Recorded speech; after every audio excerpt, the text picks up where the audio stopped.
Of course, 6 million is not enough for all the death and destruction.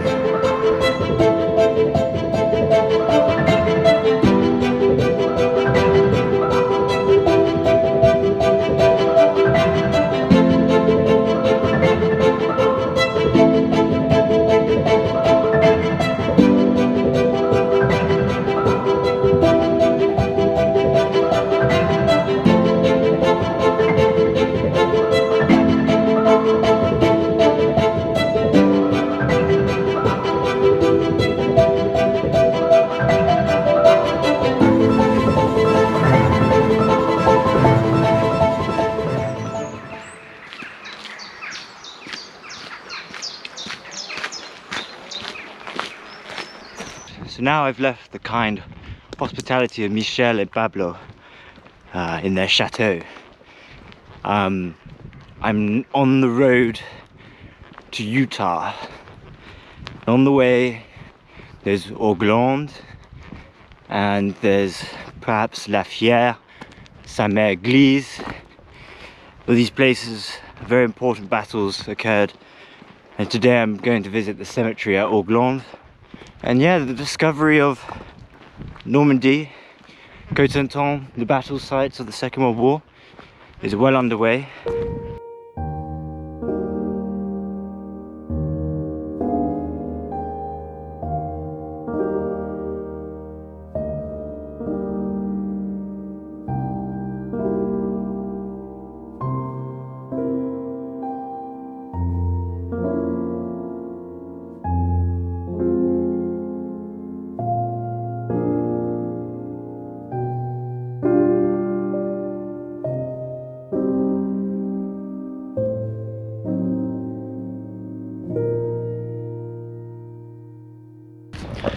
I'm in a very curious and somber place. I'm in Auckland, and this is the first military cemetery I will be visiting. It's not on purpose, but it is a German cemetery for all the German soldiers who died in the Cotentin, La Manche Peninsula, Normandy, and buried here are some 7,300 plus soldiers. Each cross has 3 soldiers one side and 3 soldiers the other side, and quite often they say ein unbekannter deutscher Soldat, which I guess means an unidentified soldier buried here or something. Yeah, I've always wanted to come to a German military cemetery from the Second World War and of course the First World War, because it's just as interesting as going to see an English one or an American one.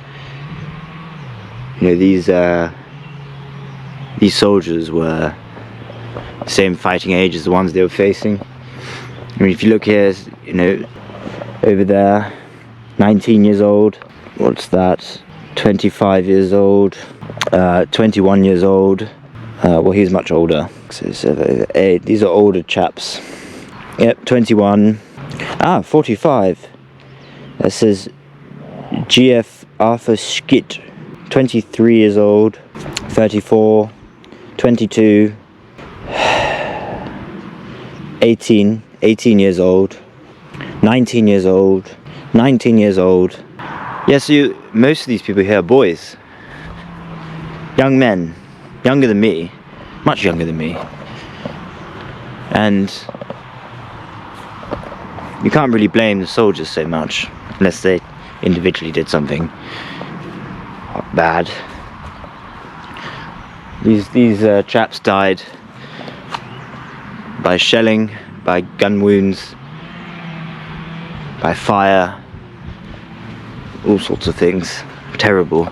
One interesting point I learned from Paolo and Michel and I found this a little bit shocking, but I wasn't surprised for some reason. I think I can understand. Anyway, they were insisting that when the Germans had occupied this area for, 4 years or however long it was, he said they were making emphatically the point that the Germans, they didn't steal, they were disciplined, they paid for everything.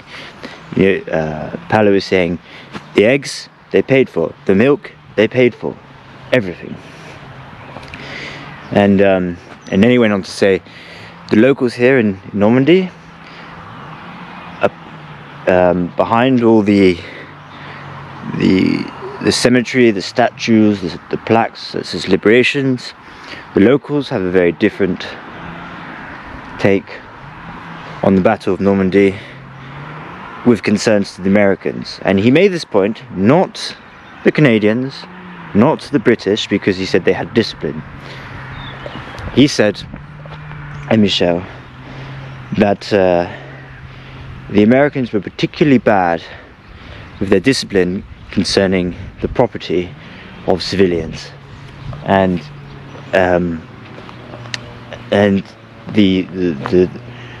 the going narrative on the ground here from their ancestors and from the old people around them is that the Americans came in and they would take what they want.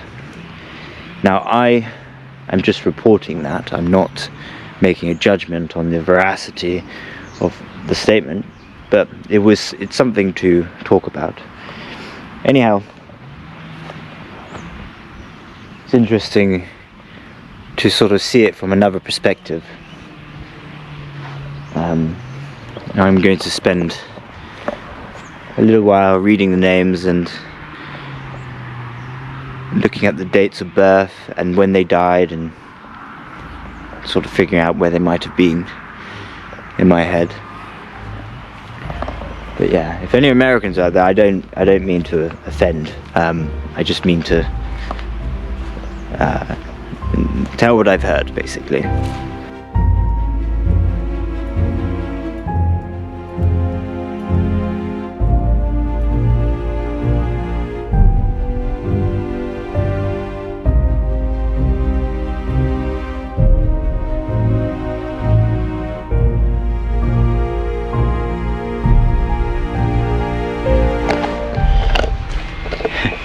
And it's interesting to note, 6 million German soldiers, I think, were killed or casualties of the Second World War. Here lie only 7,300. Of course,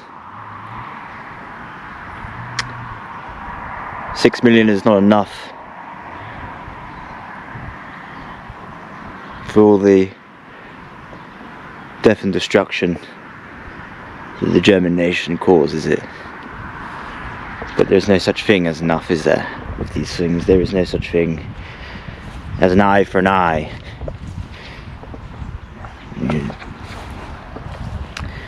You can't make the calculation in that regard. If you want to follow my adventure further, please just like, subscribe, and press the notification button. Most importantly, you can help my GoFundMe, where I'm trying to raise money in aid to tackling homelessness with the charity St. Mungo's. The link for that will be down below.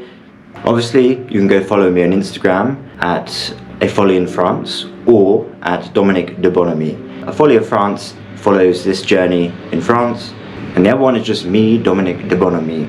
Also, I have started a Substack where my Letters to Rona blog will be uploaded, and you can read that in full if you are a subscriber, but you can read half the blog on my WordPress, dominicdebonhomie.blog. Links down below.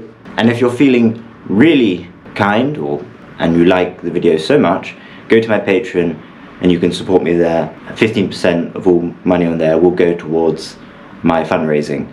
So thank you very much, and come back next time.